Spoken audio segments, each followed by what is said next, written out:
Hi everybody and welcome to the DABBLEDOO podcast. Every month we will be talking about different themes and giving teachers different tips to use in the classroom. My name is Jo and I'm from DABBLEDOO Drama. I'm Shane from DABBLEDOO Music. And I'm Máirín from DABBLEDOO Art. We hope you enjoy the show.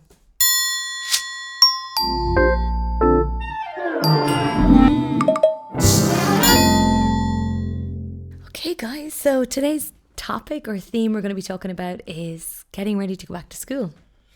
Oh, back to school. We're using that term. I don't like the term back to school. Oh, sorry, Shane. Why don't you like the term back to school? Is it triggering? Yeah. Okay.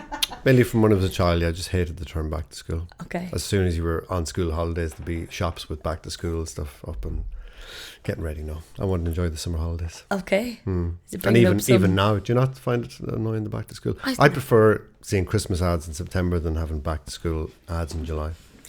I don't like seeing back to school in the last week before school starts maybe, but back to school. It gets earlier and earlier every year though. I saw it on the side of a bus, like probably not even the end of June. Yeah, but let people enjoy themselves, you know? Yeah.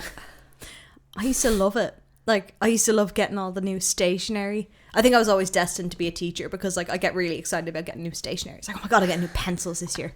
And my pencil case. There's one year I got a pencil case that was like a Pringles. It looked like a Pringles tin. Oh, and I was cool. just over the moon. But I used to love it. I used to love going to get, like, my uniform and my new books for the year. And just, like, looking through them. Oh, what am I going to be doing this year in maths? Love it. See, I'm the youngest of 5, so it was like, okay, whose jumper am I going to get? Yeah. Whose pencil case am I getting? Great. And I always had, like, you know, my sister's name, loves, whoever, like, written on the side of it. Less exciting for me. Yeah, I don't remember much of that excitement over school books or anything like that for some reason. Yeah, I just wanted to stay at summer all the time. I had no real interest in going back to school. Summers were class back in the day though, Just the weren't freedom of it, yeah. But it's different for kids now. Like, I think primary schools are much nicer places to be. If I was going to primary school now, I'd probably love to get going back to school. Yeah. Back to see all your friends. Yeah. Yeah. The one thing that the kids always thought about, like, going back, they were like, oh, it'd be nice to see my friends all the time again. Particularly when they got to, like, the older classes. I remember going into 6th class and I was like, well, lads, I'm going to be in 6th class in September. So, like, I'm basically in charge. Yeah. You just think you're the boss then. You think right, you're, in like, sixth class. the coolest thing. And then when you're going into first year, you're like, oh my God. Yeah. Huge transition, isn't it? Huge. Yeah. We might talk about that in another podcast. Transition from primary to post-primary. Okay, so just thinking about the back to school, any tips for the classroom that we could share with some teachers as they prep to get back into the classroom? Routine. The number one piece of advice we're always given for going back in with particularly a new class, like, it might be completely different. I've never had 2 classes in 1 year. One class across 2 years. But it was always about those first 2 weeks are crucial for getting, like, class routines, getting to know your class and setting boundaries and rules as well. Because all children, when they meet new adults, they try and push the boundary. They're trying to see, how much can I get away with this person? And if you're very quick on setting that boundary, because you have 25, 30 kids all trying to push those boundaries at the same time. But if you kind of go in firm but friendly, that's what we used to say, firm but friendly, going in and being like, well, no, this is the expectations for the year. This is how we come into the classroom. This is what we do at lunchtime. Like, all those routines, you wouldn't really even want to touch curriculum work for the first week. You just want to be getting them settled in. New routine, new teacher. Sometimes you're in a new building. That was a really tricky one. I was working in a school and it was my first mainstream class because I'd worked in SET for ages, and it was a brand new building. So we were all getting used to the building, and the kids were incredibly excited because they were in a brand new building and their classrooms were new. And for us at that point, we had toilets in the classroom. That was so weird because the building we were in didn't have them. So there was this whole routine they had to learn now for going to the bathroom and, like, going down to the yard. And we had like swipe card access, so they couldn't just go out to the yard themselves. One of the teachers had to be there. So those first 2 weeks are all for, like, I wouldn't even worry about anything curriculum wise. All logistics. Just logistics, boundary setting, expectation setting, and I suppose getting used to their surroundings as well. Yeah, and their new kind of, there's a big jump in expectations between, say, 2nd class and 3rd class. because there's a lot of, well, you're now in the senior end of the school, so there's a lot of different expectations. And for anyone going from infants to first class, like they're in for that extra hour every day. That's such a big jump for them, and it can be really tricky for kids to get used to that. So So getting those structures in place is kind of comforting for the kids as well. And for all kind of learning styles, there might be kids who might not feel comfortable in school, or just sort of making it comfortable for them to know what's coming next and what's expected each day. But we're saying as well, there's some great opportunities for using the arts to get to know your class as well, because getting to know the class 100%. Is the other really, really important bit. Get to know their personalities, get to know their backgrounds, get to know what their learning style is, and get to know a little bit about them and their culture and their likes and dislikes. So I think the arts are great for that kind of thing. Even getting the kids kind of to know each other as well. It's nice if they can connect over like songs they like or art they like. So it's nice doing some of these art activities and art lessons at the start of the year. Make sure you start like that, and it's a great way for the kids to enjoy the first few weeks as well. I'm just thinking of lessons now there's a couple of lessons. I think we all have ones kind of about identity and the kids being able to maybe stand up and say their name and introduce themselves in different ways that aren't putting the kids under pressure. There's a name song one that I've done where it's kind of a hip hop beat, and they kind of clap along and say their name in a rhythm, which is a popular one for that kind of thing. You've probably got similar ones in the drama where they're introducing themselves a bit in certain ways. Yeah, exactly. There's lots of partner work, and then just circle work where they stand up and say their name, or do an action as well, which is really good fun. And even just like throwing in like tell us your name and your favorite food or favorite song, favorite hobby is really fun as well, because just like Shane said, like just getting to know people and what they're like, and then especially if you've got a group who you haven't taught before, maybe you're new in a school and you haven't a clue about what the levels of English are like in the classroom, or physicalities or physical abilities of the group. It's a really good way to just really focus on one person for a couple of seconds and then move on. So it is high focus, but it's a good way to kind of learn what their levels are like and their abilities are like in a fun way as well, you know. Because there's so certain ways like that song is because there's some, like, there'll be shy kids in the class who don't want to do that or feel very uncomfortable. I'd probably be one of them. I'd never liked in any group in school or since standing up and having to introduce myself. Some people don't mind it, some people do, so it's nice to have different ways, like I'm saying, like the song, where they can do it without that kind of pressure of actually just standing up. And it's the same with visual art. Is a lot of the time the go-to one is let's do a self-portrait. So trying to incorporate, there's a couple of lessons in the visual art program that has that self-portrait, but it's trying to include their hobbies. So like an example would be third class has like a split down the middle one, where one side is their self-portrait, but the other side is all made up of all the things they love and that they're interested in. Because it can give you clues as well as a teacher. Like if 90% of your class are into football, that's a great starting point for like different topics you can cover with them. Because if you cover something that they're interested in, you have them kind of engaged from the start. Yeah, for sure. And I think the arts is a great way to kind of get that information in a very natural way, rather than just going up to them and being like, right, what do you like? Actually, that just reminds me, we went out to a school a couple of years ago, and they were working on the TV show sketches, and they all did like interviewing football stars and interviewing footballers and managers, and it was like, okay, great, we know exactly what this class is into. But they were able to use their common interest but then act it out and perform it, which is just a great way of using the arts as well. And like even for the teachers to get involved, it's a good way to let your class get to know you in a sense. So like I'd play a lot of video games, so when I did my example portrait, I had like a character from a video game, and they were all like, no way, you play this, and da-da-da-da. And so it's just this kind of moment of connecting as well, and like you kind of see you more as a real person as well, which is lovely. And then is there any kind of practical tips and advice in our subjects maybe we could give?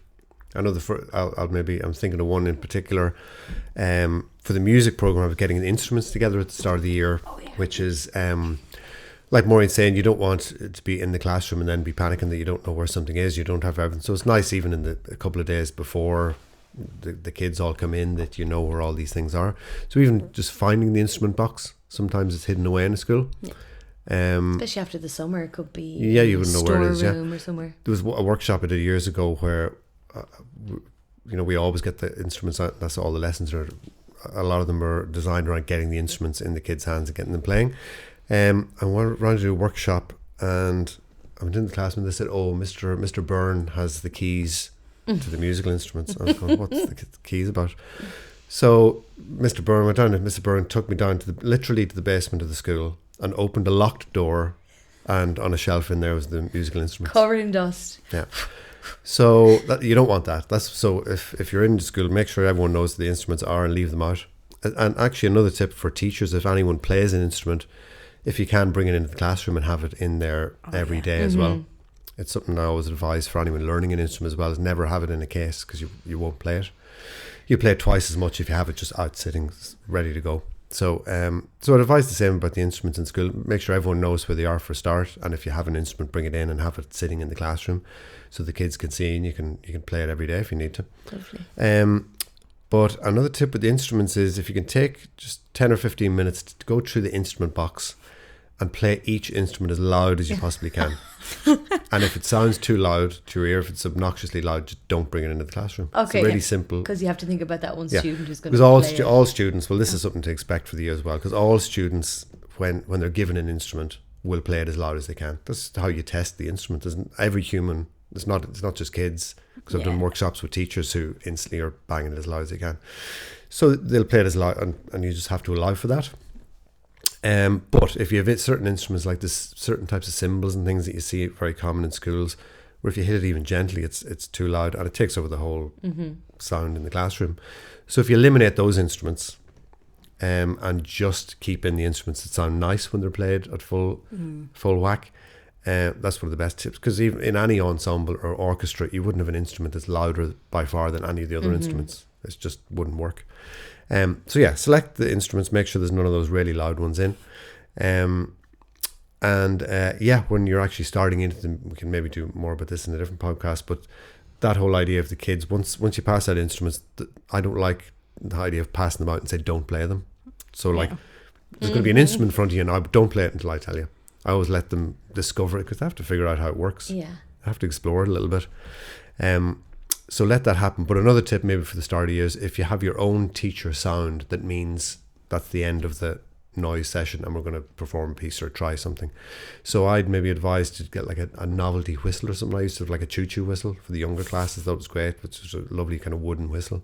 But if you go into any music shop, there's usually some like Brazil whistles, samba whistles, choo-choo whistles, sliders, whatever. Yeah. Nice. Some kind of little cheap novelty instrument. It's an interesting sound that when they hear that, they go, "Oh, we're supposed to be paying attention here." A foghorn, yeah. So there's a couple of tips. Check all those musical instruments. Make sure you eliminate any of those really horrible loud cymbals that don't sound nice when they're played loud, and maybe have your own teacher sound. And you can use that for other parts of classroom management. If you have your own sound, if they're doing anything that's a bit noisy in the classroom, when they hear that sound, then it's time to focus again. An egg shaker for when they were doing quiet work, and they'd hear it and they'd know, okay, quiet work's done. But that point on the instruments is really good, because not only for yourself, for your own kind of tolerance of obnoxiously loud instruments, it's like if you have any kids in the class who have noise sensitivity, that's something you're going to have to be aware of. Yeah. That some of the instruments, particularly the higher pitched ones, tend to be the ones that will trigger.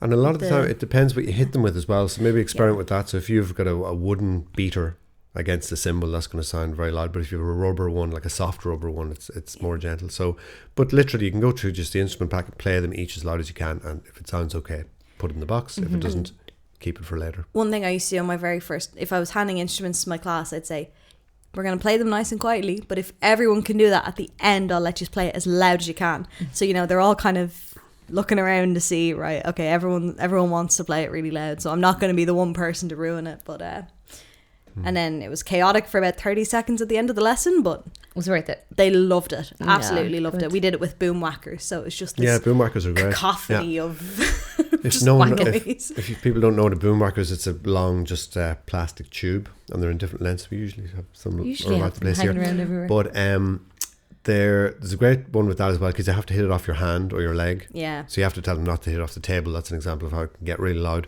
But if you hit it off your hand or your leg, there's a kind of a pain threshold that you can't go beyond. So you can't get too noisy with them or your hand will start hurting. So there's certain instruments. Triangles are hard to make sound horrible. Triangles generally sound quite nice. no matter how loud you play them. Boom whackers are the same. Chime bars are lovely as well to kind of pitch percussion things. But yeah, I'd say be wary with actually some shakers, and I've seen them in schools where they look identical, but some are made of just really hard plastic with hard plastic things inside, and they would just fill the whole room and take over the whole sound. And others look exactly the same but are different. So yeah, just play each one and try them out. Yeah, that's my tip for instruments anyway. I think when it comes to art supplies, it's the one thing that you inherit this mishmash of different supplies from maybe the previous teacher, or if you're covering someone's leave, they might have a whole selection of stuff there. But it's always kind of hard to figure out what you need for those first few weeks and before you're kind of settled in and you get your art budget. So there used to be there's a great book by a teacher from Instagram, Irish primary teacher. It was the newly qualified. It was just like a Bible for newly qualified teachers. Brilliant. And inside it had a list of art supplies that you'll need. And yeah, they were all very much used in that first week. But it's definitely, like paper, like A2, A4, A3 paper, pencils. You will be replacing pencils throughout the year. Every couple of weeks there was a new pack of pencils coming in. Colouring pencils, crayons, depending on the age group you have, and paint. And the thing with paint is people either bought too little or too much, and it comes down to if you've got 2 each of all the primary colours, red, yellow, blue, 2 black, 2 white, and then 1 of different colours like orange, green, because once you have the primary colours and black and white, you can make most colours. So that'd be my kind of piece of advice, is 2 of each of the primaries, and that could probably get you through a good chunk of the year. Yeah. Definitely with some of the DABBLEDOO visual art stuff. There's a lot of ways you can kind of save paint as well. If you wrap paint palettes in cling film, it helps prevent the paint from drying out. So if you're kind of doing it throughout the year. I've just finished painting a kitchen, so I know, at the end of every day, wrapping up the brushes as well. As long as you keep the air away from it, it won't dry out, Exactly, and the ready mix paint is quite forgiving of that as well. Just a drop of water and you can mix it back in. Great. What else would you need? Some chalk pastels, maybe. They're kind of good to have. Chalk pastels, oil pastels, and paint. Paintbrushes and palettes, you'll usually inherit them, or you can share them with one of the other class if you're in a multi-stream school. And things like the clay and all that, you can share between classes. Like, you don't do clay that often, so I don't think each class needs to have a massive bag of it to themselves. You can easily share that among the 2/3 and the 2/4. And does it depend on what you're doing? Well, like, what'll get you through the first couple of weeks? Is it generally those type of just the materials, basics, the simple materials after paper, the first couple paint, of weeks?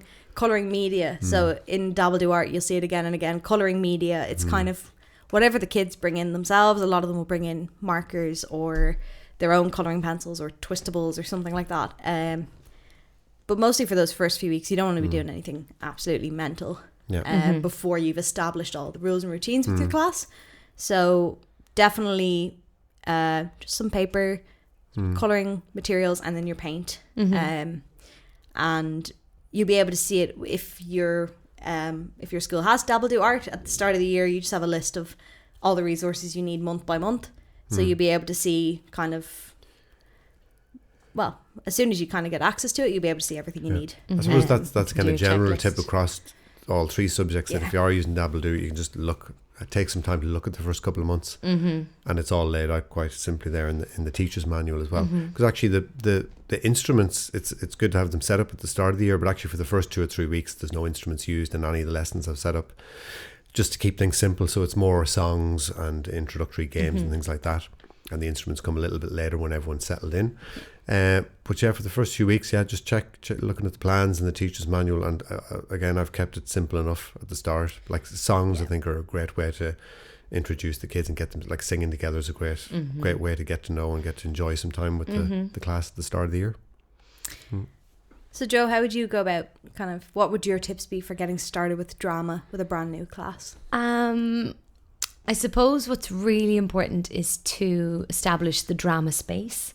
So the teacher will often be in role and sometimes won't be in role, but to have that kind of space set up, it'll make it a little bit easier for them to transition from being I'm the teacher to I'm the teacher in role, playing a character. So I think establish that from the very beginning. So whether you're in your own room or you go to another room, figure out what you do when you get to that space. Every time we come to our drama space, we make a circle, and in most of the lessons they do make a circle at the beginning. So maybe if it's in your own class, you're pushing away the tables and it's like, right, everyone into a circle. Maybe it's an alphabet circle. Maybe it's just a regular circle. Get into that circle, and then it's right, okay, we're in the drama space, and you're establishing that's the area, and now we're going to be doing drama. So that's, I suppose, one thing to distinguish between the different subjects. And then the next thing, also that gives boundaries as well. It's like we're all here together in this space and in this activity, and in the story or the drama or whatever you're working on. And the next thing is a more practical thing as well, just like Shane's and yours, is to have a prop box. So you mightn't always use them in our lessons, but it is nice to have them. And a lot of the junior teachers will have like an Ashter corner, so they'll have like costumes and props down in that corner anyway. So it's really nice to have your drama box. So you might have like old glasses, or ties are really, really good. And hats, wigs, like all of these things you might be like, I'm not getting my kids to share wigs with each other, and I totally understand that. So there's ways around that. You can have like ties are really, really good, and glasses, sunglasses, different types of glasses. Walking sticks are really fun as well. And any other costumes you can even have around, like shawls and waistcoats and scarves. All of these things that might seem really random, and maybe teachers are like filling up their charity shop bag and they're like, oh, that'd be really good item. I've been doing this my whole life. I have way too many drama boxes in my parents' house mostly, but it's a really good thing just to have, and it really does give the pupils a different level of like freedom as well to be a certain character. There's a lot they can do with their bodies, but it is extra fun. Everyone knows. Yeah, you don't need. Yeah, and you don't need much. Like a pair of glasses, and you can go from I'm a bit shy or a bit nervous about doing this activity to going, I'm kind of behind a pair of glasses now. I can get a little bit of a mask. And, that's cool. And obviously masks are great as well down the line. And then my other tip is find out ways that you like to make groups. So it might be like, okay, I'm gonna get you all in a circle, give you all a number, and then all the ones over here, twos over there, threes over there. They get used to that very quickly, and then they're like, okay, you go over here, you stand there, and then they're like, 1, 2, 3, okay, 3. And then they're like, their best friend is 3 and they're 3, and then give them a colour instead, or go backwards is a good thing. Go 5, 4, 3, 2, or like 10, 20, 30, 40. Mix it up, but have like 2 or 3 ways that you do it kind of in your back pocket, because you might be like, okay, we're doing drama, you get them in a circle, like, oh, I need to do groups, how am I going to do it? And before you even think about it, they're telling you, can we just make our own groups? Can we go with our friends? And I have done it so many times, and you're like, do you know what? You've been so great today. I'm going to let you make your own groups. And then like 20 minutes in or 5 minutes in, you're like, why have I done this to myself? It's my own fault. The line, I swear we'll be good. Yeah, we'll work well together. I promise. We'll be good, teacher. We will. We will. I mean, their acting ability is just phenomenal. Incredible, isn't it? So those are the 3 tips that I have for sure. And to like be open. For sure. Be open as a teacher, be open to the arts, be open to the programme for sure. If you're doing DABBLEDOO, obviously art is going to be a new subject, which is so exciting. And then there's lots of people who haven't got drama yet, so it might be totally new for you as well. And there's people who are doing maybe the arts in general at different kind of levels or different levels of, maybe they weren't doing too much art or drama a few years ago until they started doing the lessons, and maybe the start of the year is a good time to just take stock and think about, how much time you're going to allot to it each. Look at the curriculum, even the advice that's given on how many hours should be done for the arts, and making sure that space is in there every week. Because I think the arts maybe is sometimes a subject that if there's something else going on, if there's other things that are taking up time, that's the first one that isn't done in the week.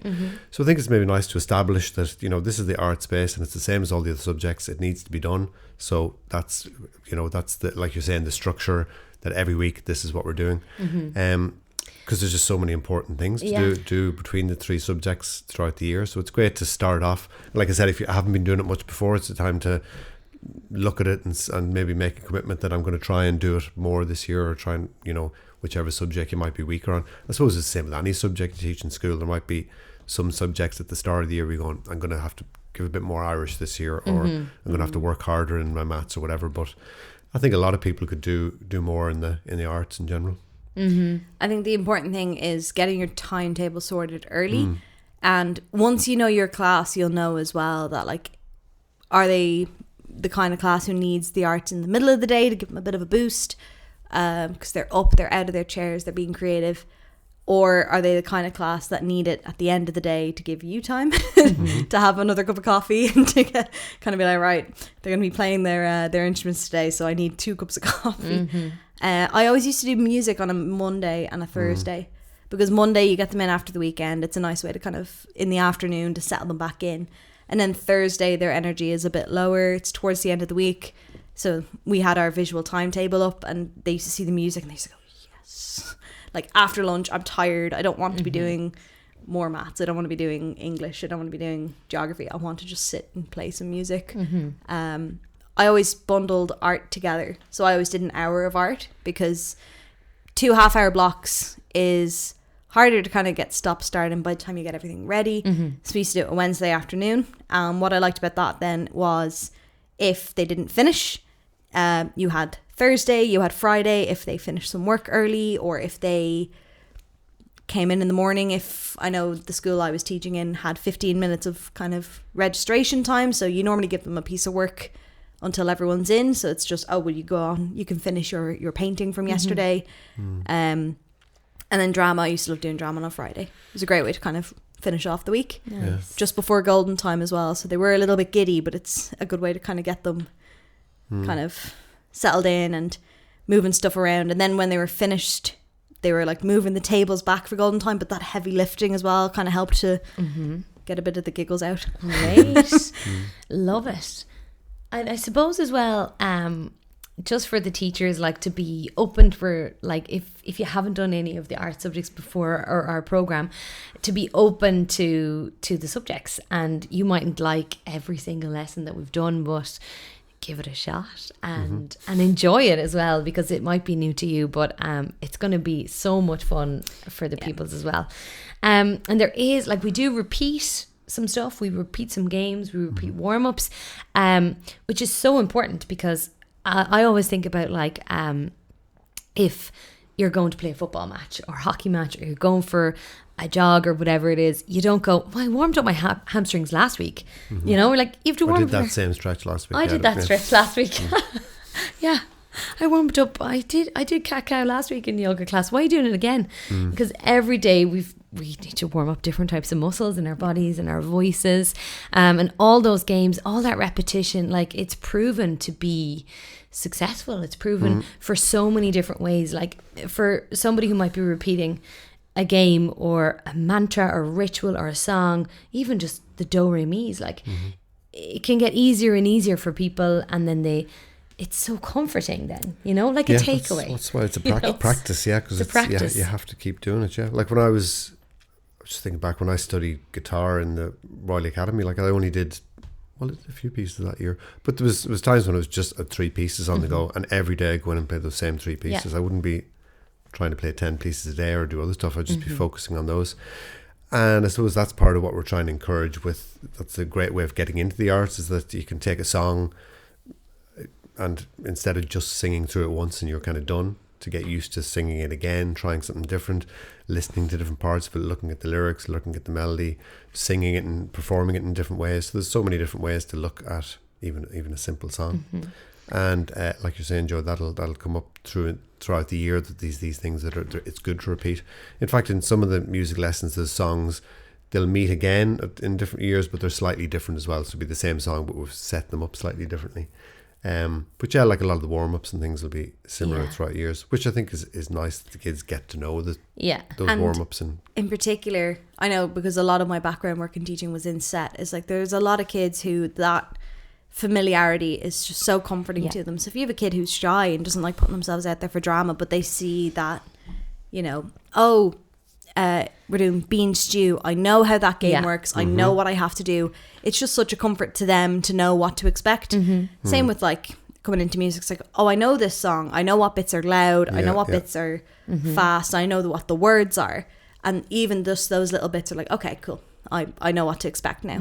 And that can be so comforting to them as well, because those first 2 weeks, particularly if you have kids in your class with additional needs, it's going to be very hard for them to try and get used to all these new routines and a new teacher, and sometimes a new S&A as well. It can be a lot for them to kind of. It's a lot of change, isn't it? Yeah, a lot of change. Yeah, and there are songs. There's great songs in there for some of the younger classes that they can sing every week or every day. Like there's kind of like almost classroom management style songs, like Sweepy, Sweepy, Sweepy. You know that one? What a bop! Great tune, a nice cleaning up song for the infant classes. And there's a new one we recorded with Larry Bow about leaving, about packing up to go home after your school day, and it's a lovely song about like tying your shoelaces and getting your bag ready and all that kind of stuff. So they're lovely songs that you can repeat, like you're saying, for certain kids love that repetition and the structure. And you listen to one of those songs a few times and you'll know it. It's amazing how that repetition just of listening to songs is great. But I think, like you're saying as well, Joe, that being open to, even if you don't like the song, and even if faculty of the class don't like the song, you can still learn something from it. So not to be thinking that if you go, I actually don't like that song, so the lesson's over. Or if the kids say, oh, we don't like that song, it's not the end of the lesson, because you can say, well, why don't you like the song? Yeah, exactly. Let's dig a bit deeper. What song would you prefer? Why would you prefer that song? What's the difference between the two? Exactly. Because especially with the older classes, taste really comes into it, where it's very hard to pick songs that'll keep everyone happy in the class. And I think that's part of the interesting part of the arts, is that it's not a subject where there is right and wrong answers and you can't find them at the back of the book. They're things that you have to discuss and make your own mind up and use your critical, thinking skills and problem solving and all this kind of thing for thinking about things and figuring out what you like and what you don't like. So that I think that is good advice. Be prepared to not like some of the material and some of the songs, but to explore why you don't like them and use that as a positive lesson. The word why can carry so much in a lesson. Like if you're looking at it, like for example, an artist, and this kid in the class going, don't like that. You're like, well, why? It's like, well, and it's like, I just don't. It's like, but there has to be something about it. Like why this painting? Why do you like this painting and why do you not like this one? Oh, well, the colours are boring. It's like, oh, why do you think the colours are boring? It's like, oh, because they're all the same. So kind of getting them to question why they don't like something is great. And even like if you have two kids in the class, one loves it and one despises it, and getting them to kind of realize that that's both okay. There is no, you're not supposed to like or dislike it. You're supposed to have your own kind of opinion on it. That's what's great about the arts, is it like spikes a conversation, gets people fired up about how they feel, and gets people passionate and excited, and that is just what's great, isn't it? And you learn so much about yourself in those moments, like what you're interested in, what you're not so interested in. And another reason why it's great at the start of the year to be doing these, to get to know the kids and what they like and what they don't like, and even like it'll come up songs that they like, and you can use that for the year going on then. So I think it's for the start of the year, it's great to be doing these lessons and getting to know the kids and what they're interested in, and you'll learn a lot about their background and where they're from the type of music and songs, and they can share all that with each other. So it's another great reason to do it at the start of the year. I have a quick question when we're talking about materials and all of the things that you might need for the arts. I was just thinking, what do you call the thing that you use to sharpen your pencil? Maureen first. Oh, we call it a parer. A parer? Yeah. What do you call it? I would have called it a parer too. I think it's the first word that came to mind. Yeah. A parer, a pencil parer. A sharpener, you call it, would you? I call it a topper. A topper? A topper. A topper is a machine that you use to cut the grass on the back of a A tractor. topper is what we called it. In Tipperary, we called it a topper. And I think people in Waterford, I've asked this question before, Waterford and maybe Kildare also call it a topper. But Topper. like it's very tricky right now because I'm trying to teach my 2-year-old what it is. And I'm like, will I tell him it's a topper? It's a tricky one. Will I tell him it's a parer or a sharpener? I think I've thought about this because we had this conversation a while ago about what it was called, and I kept thinking, it's like, I call it a parer, but my partner who's from England calls it a sharpener. Okay. And I don't know anyone else outside of Ireland who calls it a parer. And then it dawned on me the other day that the Irish word is bearer. Ah. So it probably has something to do with Okay. that. But I think all the kids in my class would have called it a sharpener. Where and I was did like, it's a topper parer. come from? I don't know. If anyone out there can let us know. Yeah. us If know, you know yeah. the origin of the word topper. Yeah, and if you, whatever you call it, we might do a poll on Instagram as well. So what do you call something you use to get rid of your mistakes in A pencil? rubber. A rubber, yeah. What do you call it? A rubber. Okay, and you? Same, yeah. Yeah, not an eraser. Not an eraser, no. That's a bit more American, is it? It's a very... Razor. a It's, razor. it's a gummy in German, I think. Oh, that's gummy? a good word. I think it's called a gummy. Really? Yeah, a rubber.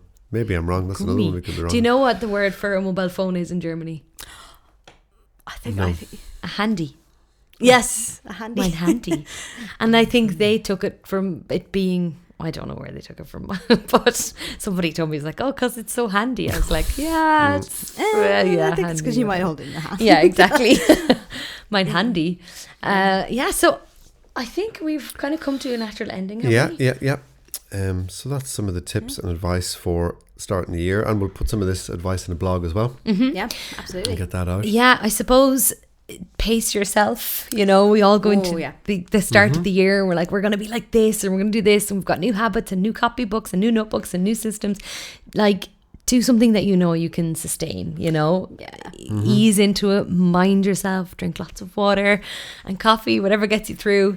And make sure you do nice fun things at the weekend because, you know, September is busy. Oh, yeah. And enjoy setting up your classroom. Make it somewhere like that. At the end of the day, that's your space as well. Like go and make it somewhere that you walk in, you go, oh, isn't it great in here? Yeah. This looks great. Yeah, cool. And yeah, enjoy. Yeah, and pop over to DABBLEDOO.com. If you, as I said, we'll put some of these ideas in the blog, and there'll be links to lessons and resources and things on YouTube that can help people along as well. Even if your schools don't have the programs, we have free trials in all 3 subjects, and that's 6 weeks worth of material already there for you. Yeah, and a lot of great ones to start the year as well. Yeah. Absolutely. Yeah. So best of luck, everybody. Thank you so much for tuning Bye in. now. See you soon. Slán.